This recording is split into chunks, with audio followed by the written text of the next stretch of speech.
Well, hello, dear friends. This is Bob Hatton. This is the Encourager, and we got a wonderful part of the story. We're talking about the prodigal son, the guy who left and went and spent all his portion of the inheritance that he received from his father. He spent it all, he wasted it all, he threw it out of the window. Then there was an economic crisis, there was a famine, and he was in a difficult situation. And so he got a job working for the pigs. He was looking after the pigs, and he was living with the pigs, and he was eating the same food as the pigs. And then he came to his senses, and he said, my father got so many casual labourers. He's got slaves, he's got servants, and they're better than I am. So I'm going to go home and I'm going to ask my dad if he'll receive me. So off he goes. And then we saw yesterday that the father, he was waiting for him. He saw him. And when he saw him, he was moved with compassion. You see, he saw him because he was looking for him. And he was moved with compassion. And this compassion is a strong emotion that forces us to do something. And what did he do? Well, he pulled up his dress, his robes, he pulled them up, and I think he took them under his underpants, and he ran as fast as he could to his father. He was a very dignified older gentleman, and dignified older gentlemen don't normally run. But he didn't care about that. You know, his reputation was already ruined by his son, who just spent his money on all kinds of rubbish stuff. And so he runs to his son, and he runs through the village.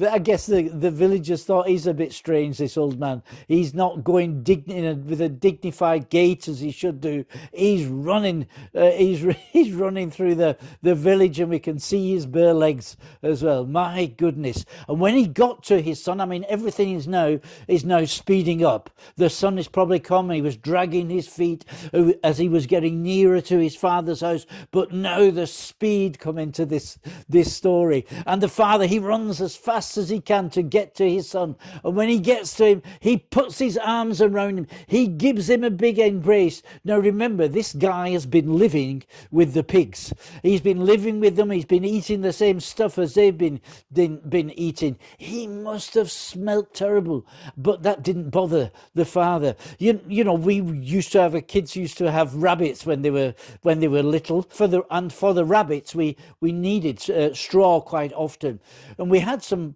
people who we knew who kept pigs, and they had straw, and they said, yeah, you can come and get your straw from us, no problem. So we went down there, and they told us where to get the straw. So we took our sack, and we had to go through the pigsty and get the straw, go back through the pigsty and take it home. And that's what we did. But when we got home, we could smell the pigs. It was like the smell was on our shoes, and we could smell them, I think, weeks after we'd been there. We didn't spend 5 minutes in that pigsty, but still the smell was there. This guy spent weeks or maybe months living with the pigs. He must have stunk, and the father's a Jewish gentleman, and for him a pig was an unclean animal anyway. But that didn't bother him. He embraced his son. He wasn't shocked by the way his son looked, probably very thin and unkept and so on. And the next thing he does, he starts to kiss him. And the Greek time verb that is used means he kissed him, and he kissed him, and he kissed him, and he kissed him. He kissed him on the cheeks, on the nose, on the forehead, on the ears, wherever. He kissed him and kissed him and kissed him. You know, he was so overjoyed that his son has come home. And you know, this is not just a story out of antiquity. It's a nice story as we just read it, as a son who's been reconciled to his dad.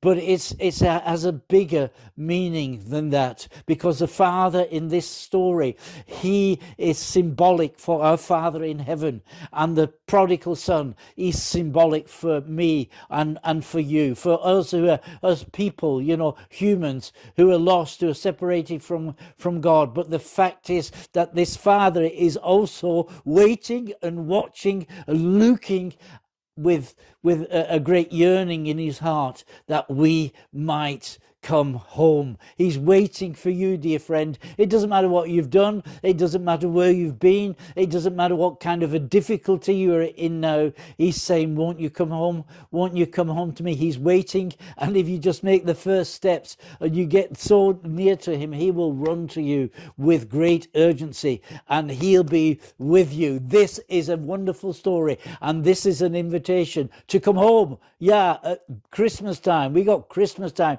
We're in the last week before Christmas. So why don't you come home? All I want for Christmas, is you. That's what the Father's singing together with Mariah Carey. All I want for Christmas is you. So why don't you come home this Christmas? God bless you. Have a good day. I'll see you again. You're Bob Hatton. You're encourager.